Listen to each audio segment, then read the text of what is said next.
What is going on, everybody? How you doing? This is the Infinity Equation. I am your host, Dante, aka Dark Joker Zen, here at New York Comic Con, talking with Dwight, Ryan, and Dan for the first time ever at all three of them. So let's just jump into it real quick. Once I unlock the phone, I can ask my questions. This is going to be the worst interview you ever seen, folks. It's cool, but we're going to make it through it. First of all, how's it feel to be back at New York Comic Con? I'm super happy. These gentlemen had the pleasure of hitting San Diego this year, but this is my first con in 3 years. So for me, super ecstatic to be back at a show, getting a chance to talk to you, blast out to all the fans, and just have some fun. That sounds good. I love it. I love seeing you guys here. I hope you all can come back some more. My next question is, how has the excitement been for the HasLab itself since you've been here? I've been feeling like mixed results. Has it been like, yo, everybody's excited, like I'm gonna go home, I'm pre-ordering now? How do you feel like that reaction's been? Yeah, it's been great. We've had a lot of conversations with the fans, meeting familiar faces, meeting new faces, and I think the feedback has been overall positive. You know, seeing is believing, and I think seeing it in person, you see the detail, you see the paint, you see the size of it, you see the figures. I think it's been good. We just got to hope that translates to some interest before the 31st. Makes sense. Yeah, I think once more people see it up close in person, I think they get a better idea of it. So once everybody's been taking a lot of pictures and showing it and seeing it, especially the pictures I haven't posted them yet, folks. But out of the acrylic, it looks really great. It's a fantastic vehicle. All right, so let's see. Is there any chance? Now, this is my question. I did ask a question for the fans. Is there any chance that the Spot will get a spot in the Spider-Man wave and maybe Cardiac as well? Spot, and Cardiac. It's all you, man. Yeah, I mean, I think yes. Spot's an easy figure for us to tool. We probably already have the parts in our library, but he's a super high deco count figure. With all those spots. So I think he's definitely on the list. We've got a lot of other Spider-Man weird characters that we've done over the past. So by all means, you could definitely see Spot at some point in time. Cardiac, maybe. Yeah, when we're doing different characters, we always have to just reach out to Disney and find out who's on the list and who's not, because different characters have different rights associated to them because of creators or whatever. So sometimes we can, sometimes we can't activate against certain characters, but if that's a character you want to see, we can certainly ask and check. Definitely. So if you do get to make it, could you make it detachable like you did Cannonball? Have a black spot where he can you put the body on there? Flap it through. Yes. There you go. I love it. Cannonball was one of the most popular figures of all time that we did. So there you go. Yeah. So this is coming from a couple of our viewers who watch the show.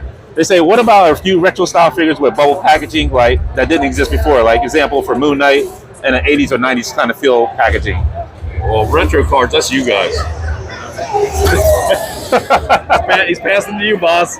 Yeah, so I'm not going to be able to answer that. We love doing those when they make sense, because they really need to be nostalgic themed, like that Iron Man with the plasma cannon that just came out that is very clearly an homage to the Toy Biz days. And so we'll see if there's more characters like that. It's just, in this day and age, it's hard just to throw anything on a retro card. We need to kind of have a reason to do so. Right. But yeah, we can look into it. Sounds good. This is coming from my co-host, Disemboweled, Tim. He says, how jealous are Dwight and Dan that Ryan got to be a guest on IE before them? So question, would they like to be guests on Infinity Equation podcast? Well, I mean, Ryan has already been on the Infinity Equation podcast, right? So yes. Hold on, no. We're not gonna skim over this, sir. No. We talked a lot now. Now look, when are you gonna come on, sir? You talking about us? Yes, both of you. I love to have both of you on. I'm quite slighted. I feel that I've been disrespected here in some fashion, and the fact that you guys want to talk to a marketer before you want to talk to design. All right, so we'll do this. Whatever. We'll push Dan out. Exactly. I don't know. Maybe. I gotta bring Dan on because I need a boost to my ego. I'm very fragile. I would definitely love to have you on, but I gotta bring Dan on because there's a running joke that I have a Spider-Man hat. And it was a long time ago. I said, I saw that. This is I a saw hat that Dan Yoon gave me. Everybody's like, oh, Dan Yoon gave you that hat? I was like, yeah, he gave me the hat. Yeah.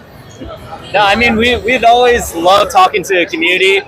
There are procedures though when you go, you have to email like certain parts of the thing. So when the time is right, like we'll definitely get Dwight first, and then I'll join as well. Okay. I'm just the hype man for Dwight. That's what we do. Well, that's why I need a hype man for the show. Yeah, reach out through the proper channels, because I've had multiple people like try to find me through Instagram and ask those questions, and I don't mean to not reply. I just not very good at I just learned this weekend to I'm not a smart man. So I don't know how to use all those things. And it's like Isn't that cardiac? Isn't that your cardiac. Yeah, that's my figure. for it, and we made it happen. There you go. Yeah, cardiac. No, he's not even listening to me. He got too much static in his head. I don't know what's going on. All right, 2 more questions for you, gentlemen. Will you ever do a comic-based man-ape, or is there an issue with the name saying like making the character man-ape or comic-wise? I think the way we would handle that now is probably how we'd have to reach out to the studio and Marvel Direct and see what their opinions are on it, because they took a different direction with Umaku for the films. We'd have to figure out if that's something that everybody felt comfortable with. Last question.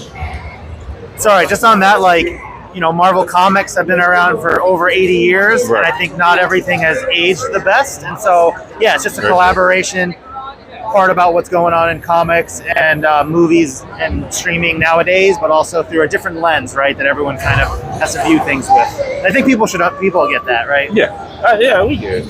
So last thing is there a possibility of getting stoic faces for characters? And then like a second, with Siren, like just having like this regular face and regular hair. Is there a possibility for like certain characters like that for like future, like down in the future? Yeah, there definitely is. Like when we made Siren, we sculpted her with both heads, and when it came down to the cost of the whole wave, which we had to balance things out, we had to pull things in, take things out, and we weren't able to afford multiple heads for that character in that wave when you have the whole cost of everything assorted. But we did sculpt; we knew how important it would be. We know it's like the kind of a topic that people are like, oh, well, she shows her power by screaming, by flight. It's like, yep.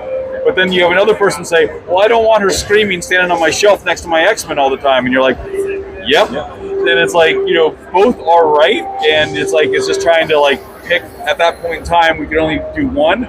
So we just picked one. If we ever have the opportunity to do it again, since he made me make Banshee, maybe there's a 2-pack in the future. And we could throw the alternate heads in there. So, there's an opportunity. I won't be working on it because I'm not doing the yellow and green Banshee. I've been very clear about that. That's my last action figure, and then I'm done. I'm peacing out, going off into the cosmos. So if, maybe there's someone else on the team we can tap and I can say, you do it. But, we'll see what happens. I mean, I think to answer the question though, it's like. Did I not? I didn't answer. No, you didn't. I just talk. I don't know if I even said. Did I say anything? I'm just saying. I just talk. I just want to say that, I think that question is very subjective, right? Because certain collectors want stoic faces, other people want other things, and we try our best as a team to make everyone happy. But we know that's impossible. You know what I mean? But we'll always strive to push Dwight to make everything that's happy for the fans. You know what I mean? My job is to make Dan and Ryan happy and our powers that be happy, and then we can keep making these things for hopefully a very long time. It's all the market's fault, It's all It's always number crunching. Hey, the engineers aren't here. We can blame I know. We should blame There's engineers. We tried, guys. The engineers said no. Yeah, he's gonna be pissed at you. He's gonna be pissed at me? That's okay. That's fine, because nobody watches this channel anyway, so they're not gonna hear Don't it. say that. Nobody watches. I barely watch myself. It's okay. He who must not be named probably is not watching this, so we're okay. There you go. All right, thank you guys. I appreciate it. Great job with the HasLab. I hope it gets funded. Thank you for your time. And everybody, we will see you, as always, every Friday at 8 p.m. on YouTube, the Infinity Equation Podcast. Equation! Thank you. We're out of here.